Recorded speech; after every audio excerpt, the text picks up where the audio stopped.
പോത്തൻസിസയുടെ പുതിയൊരു വീഡിയോയിലേക്ക് എല്ലാവർക്കും സ്വാഗതം. ഇന്ന് നമ്മൾ ഉണ്ടാക്കാൻ പോകുന്നത് പാലപ്പമാണ്. രാവിലെ അരച്ച് വെച്ചിട്ട് ഒരു 1.5 മണിക്കൂർ കഴിയുമ്പോഴേക്കും നല്ല പുളിയില്ലാത്ത നല്ല സോഫ്റ്റ് ആയിട്ടുള്ള പാലപ്പം നമുക്ക് ഉണ്ടാക്കിയെടുക്കാൻ പറ്റും. അപ്പോൾ അതിന് വേണ്ടിയിട്ട് ഒരു 2 കപ്പ് പച്ചരിയാണ് ഞാൻ എടുത്തിരിക്കുന്നത്. ഇനി അത് 2-3 പ്രാവശ്യം നന്നായിട്ടൊന്ന് കഴുകിയെടുക്കാം.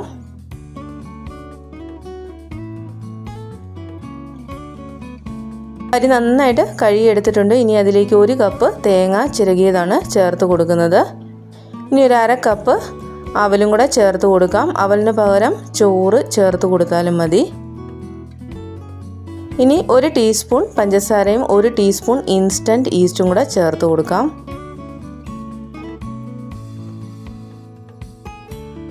ഇനി നമുക്ക് ആവശ്യമായ വെള്ളം ഒഴിച്ചു കൊടുക്കാം. നോർമൽ വെള്ളമാണ് ഞാൻ ഒഴിച്ചു കൊടുക്കുന്നത്. നന്നായിട്ടൊന്ന് മിക്സ് ചെയ്ത് കൊടുക്കാം. അപ്പം വെള്ളം ഒഴിക്കുന്ന കണക്ക് നമ്മൾ കൈ ഇങ്ങനെ മുക്കി നോക്കുമ്പോഴേക്കും അരിയിട്ടതിൻ്റെ 1 ഇഞ്ച് കൂടുതൽ വെള്ളം നമ്മൾ ഒഴിച്ചു കൊടുത്താൽ മതി. കൂടുതൽ വെള്ളം ഒഴിച്ചു കൊടുക്കേണ്ട ആവശ്യമില്ല. കടലക്കറിക്ക് 1 കപ്പ് കടലയാണ് എടുത്തിരിക്കുന്നത്. നന്നായിട്ട് കഴുകിയെടുത്തിട്ടുണ്ട്. ഇനി ഇതിലേക്ക് ആവശ്യമായ വെള്ളം ഒഴിച്ചു കൊടുക്കാം. ഇത് രണ്ടും ഇനി നമുക്ക് രാത്രി മുഴുവനും കുതിരാനായിട്ട് വെച്ചു കൊടുക്കണം.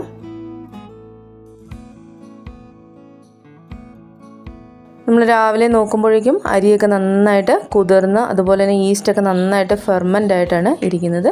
ഇനി ഇത് നമുക്ക് നന്നായിട്ടൊന്ന് അരച്ചെടുക്കാം. മിക്സിയുടെ ജാറിലേക്ക് ഇട്ട് കൊടുക്കാൻ 2 പ്രാവശ്യമായിട്ടാണ് ഞാൻ അരച്ചെടുക്കുന്നത്. നല്ല പേസ്റ്റ് പോലെ അരച്ചെടുക്കുക. അരി അരയ്ക്കുമ്പോഴേക്കും അരിയുടെ ഒപ്പം വെള്ളം ഉണ്ടായാൽ മതി. കൂടുതൽ വെള്ളം ഒഴിക്കേണ്ട ആവശ്യമില്ല.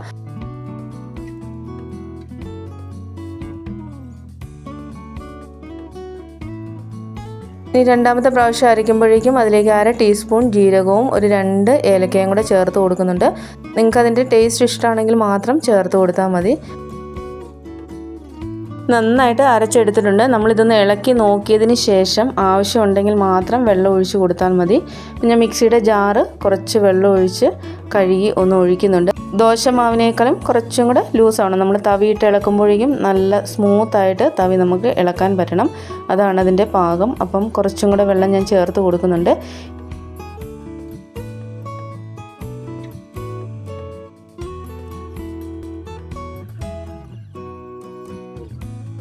ഒരു ടീസ്പൂൺ ഉപ്പും 1 ടീസ്പൂൺ പഞ്ചസാരയും കൂടെ ചേർത്തിട്ട് നന്നായിട്ടൊന്ന് മിക്സ് ചെയ്ത് വെക്കാം. പഞ്ചസാരയും ഉപ്പും ചേർത്തിട്ട് നന്നായിട്ട് മിക്സ് ചെയ്ത് വെക്കണം. ഇനി നമ്മൾ മാവ് പൊങ്ങി വന്നതിന് ശേഷം മിക്സ് ചെയ്യത്തില്ല. അപ്പം നന്നായിട്ട് മിക്സ് ചെയ്തിട്ടുണ്ട്. ഇനി നമുക്ക് മൂടി വെച്ചിട്ട് മാറ്റി വയ്ക്കാം. നന്നായിട്ട് പൊങ്ങി വരട്ടെ. ഇനി നമുക്ക് കടലക്കറി ഉണ്ടാക്കാം. കുക്കറിലേക്ക് കുതിർത്ത കടല ഇട്ട് കൊടുക്കാം. ഇനി അതിലേക്ക് 2 മീഡിയം സൈസിലുള്ള സവോളയാണ് നന്നായിട്ട് കൊത്തി എരിഞ്ഞത് ചേർത്ത് കൊടുക്കാം. ഇനി അതിലേക്ക് 1 ടീസ്പൂൺ ഉപ്പും കൂടെ ചേർത്ത് കൊടുത്തിട്ട് നന്നായിട്ടൊന്ന് ഇളക്കി കൊടുക്കാം. ഇതിലേക്ക് കറക്റ്റ് ലെവലിലുള്ള വെള്ളമേ ഞാൻ എടുക്കുന്നുള്ളൂ. നിങ്ങൾക്ക് കൂടുതൽ ഗ്രേവി വേണമെന്നുണ്ടെങ്കിൽ ഈ സമയത്ത് കുറച്ച് വെള്ളം കൂടെ ഒഴിച്ചു കൊടുത്തോളുക. ഇനി നമുക്കൊരു 5-6 വിസിൽ വരുന്നവരെ വേവിച്ചെടുക്കാം.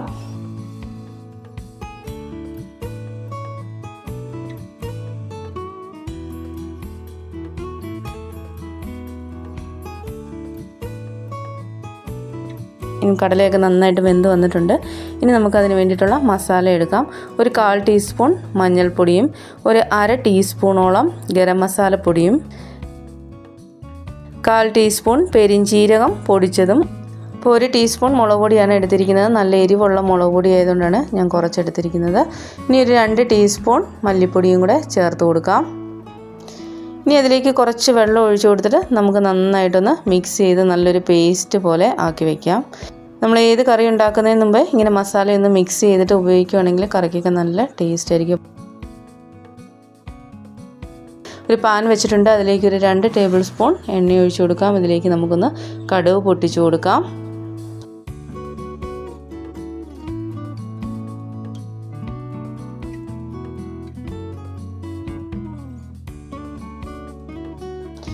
ഇനി ഇതിലേക്ക് നമ്മൾ മിക്സ് ചെയ്ത് വെച്ചിരിക്കുന്ന പൊടികൾ ചേർത്ത് കൊടുക്കാം. നന്നായിട്ടൊന്ന് അതിൻ്റെ പച്ചമണമൊക്കെ മാറി വരുന്നത് വരെ നന്നായിട്ടൊന്ന് വഴറ്റിയെടുക്കണം.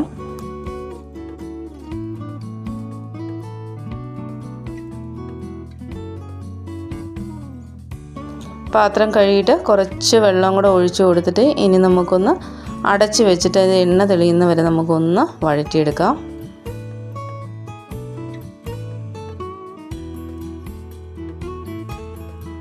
വേവിച്ച് വെച്ചിരിക്കുന്ന കടല ചേർത്ത് കൊടുക്കാം.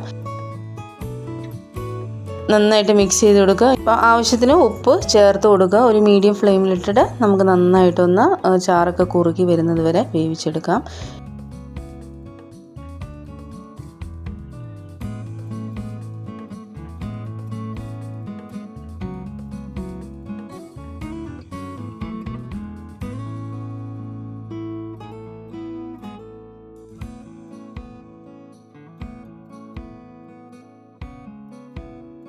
ഒരു 1.5 മണിക്കൂർ കഴിഞ്ഞപ്പോഴേക്കും നമ്മൾ അരച്ച് വെച്ചിരിക്കുന്ന മാവ് നന്നായിട്ട് പൊങ്ങി വന്നിട്ടുണ്ട്. ഇനി ഇത് നമ്മൾ മിക്സ് ചെയ്യത്തില്ല. നമ്മൾ കുറേശ്ശെ തവി കൊണ്ട് കോരി ഒഴിച്ച് അപ്പം ഉണ്ടാക്കത്തേ ഉള്ളൂ. ഇപ്പം നന്നായിട്ട് ചൂടാക്കിയ ചട്ടിയാണ്. അതിലേക്ക് നമുക്ക് ഒരു തവി മാവ് ഒഴിച്ചു കൊടുക്കാം. ഇനി ഇതേപോലെ നന്നായിട്ടൊന്ന് ചുറ്റിച്ചു കൊടുക്കാം. ഇനി ഒരു മീഡിയം ഫ്ലെയിമിൽ വെച്ചിട്ട് നമുക്ക് അപ്പം വേവിച്ചെടുക്കാം.